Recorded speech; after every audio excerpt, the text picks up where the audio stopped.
Il faut imaginer ces affiches originales sur les grands boulevards, au pied des maisons haussmanniennes. Nous sommes à la fin du 19e, les premières images publicitaires peuvent être placardées dans la rue et les artistes en masse choisissent la femme pour faire vendre du tabac. Le début de la consommation du tabac par les femmes, c'est vraiment le début XXe siècle dans les classes supérieures. Donc là, le public, le consommateur visé, ce sont des hommes. Et pour ça, on utilise l'image de la femme comme vecteur de vente. On est dans une forme de sensualité qui est exploitée par les affichistes.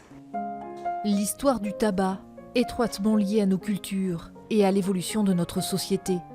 Depuis 1983, ce musée dédié à son histoire retrace le parcours de cette plante présente sur tous les continents.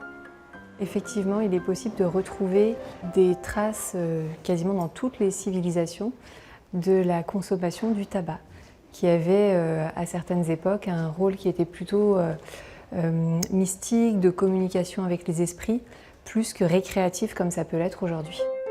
Des tabatières napoléoniennes aux pipes sculptées, longtemps la consommation du tabac fut l'apanage des classes aisées. Mais avec l'avènement des cigarettes, fumer devient populaire jusqu'en 1991 où la loi Evin interdira toute publicité.